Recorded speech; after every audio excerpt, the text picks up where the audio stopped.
कृष्ण, अर्जुन और राक्षस की कहानी जो बताती है जीवन में कैसे करें संकटों का सामना।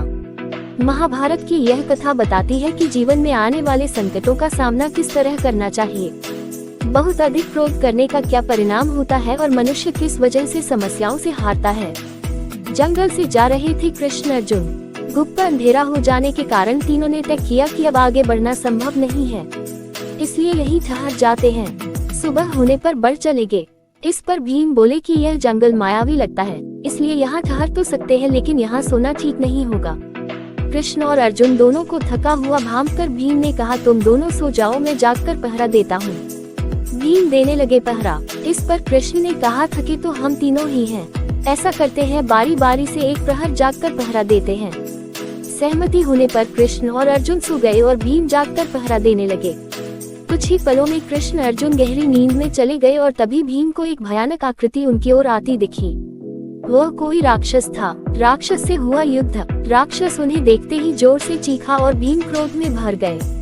इस घटना का एक विचित्र असर हुआ। क्रोध के कारण भीम का आकार कुछ छोटा हो गया और राक्षस का आकार बढ़ गया। इसके बाद राक्षस फिर चीखा और फिर से भीम ने और क्रोध दिखाया। इस बार उनमें उतावलापन भी था। राक्षस का आकार बढ़ते देख भीम चिंतित भी होने लगे। भीम को मिली हार। इसके बाद दोनों में युद्ध होने लगा, लेकिन भीम राक्षस के सामने छोटे होने लगे और राक्षस का आकार बड़ा होने लगा।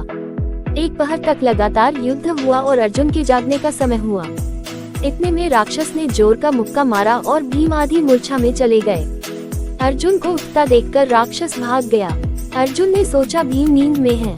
भीम ने भी कुछ नहीं बताया। अर्जुन देने लगे पहरा। अर्जुन उठकर पहरा देने लगे। कुछ ही देर में राक्षस फिर आया और अर्जुन को धमकाने लगा। पहले से विशालकाय राक्षस के अचानक आ धमकने से अर्जुन क्रोध और भय दोनों से भर उठे।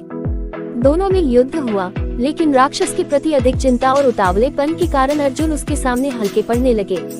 जितना वह क्रोध करते राक्षस बड़ा होता जाता था। अर्जुन की सारी विद्याएं धरी की धरी रह गईं। अर्जुन का राक्षस से हुआ युद्ध। अब राक्षस ने आकार बढ़ाया और अर्जुन को उठाकर पटक दिया। इतने में कृष्ण के उठने का समय हो गया। राक्षस फिर से भाग गया। अब कृष्ण पहरा देने लगे।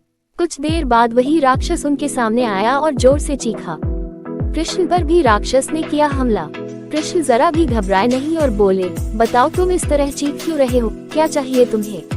इस बार भी कुछ विचित्र घटा। कृष्ण के साहस के कारण उनका आकार कुछ बढ़ गया और राक्षस का आकार कुछ घट गया। राक्षस को पहली बार कोई ऐसा मिला था जो उससे डर नहीं रहा था।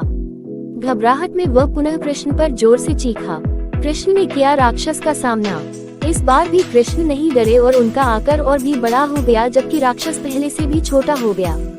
एक आखिरी कोशिश में राक्षस पूरी ताकत से चीखा, पर कृष्ण मुस्कुरा उठे और फिर से बोले, बताओ तो क्या चाहिए तुम्हें। इस तरह हंसकर और प्यार से बात करने पर राक्षस तिलचिट्टे के आकार जितना हो गया। कृष्ण ने उसे हथेली में लेकर अपनी धोती में बांध लिया और फिर कमर में खोंस कर रख लिया। सुबह अर्जुन ने बताई रात की घटना। कुछ ही देर में सुबह हो गई। कृष्ण ने भीम अर्जुन को चलने के लिए उठाया और आगे बढ़ने के लिए कहा। वे धीरे धीरे आगे बढ़ने लगे। इस पर अर्जुन ने संकोच करते हुए रात की पूरी घटना बताई। कृष्ण तो सब जानते ही थे। उन्होंने भीम की ओर देखा। लज्जित हुए भीम से कुछ कहते नहीं बन रहा था। इस पर कृष्ण ने मुस्कुराकर अपनी कमर में बंधे उसी राक्षस को निकाला और दिखाया। अर्जुन और भीम चौंक पड़े और कहा, ये तो वही राक्षस है। कृष्ण ने बताई राक्षस की असलियत।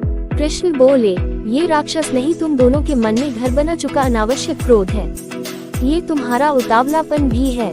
जितना तुम क्रोध को बढ़ाओगे इसका आकार बढ़ता जाएगा। ये ताकतवर हो जाएगा। तुम इसके सामने बौने हो जाओगे। ये जीवन में आने वाली समस्या का भी प्रतीक है। जब जीवन में तुम किसी समस्या को लेकर उसका सामना करने से बचोगे तो वह ऐसे ही अनियंत्रित हो जाएगी और तुम्हें कमजोर बना देगी।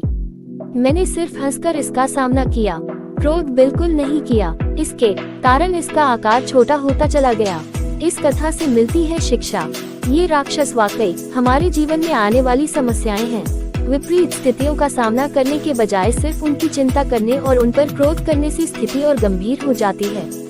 लेकिन अगर हम इनका हंसकर सामना करते हैं तो यही समस्याएं धीरे धीरे छोटी होती चली जाती हैं और अंततः हम उन पर काबू पा लेते हैं।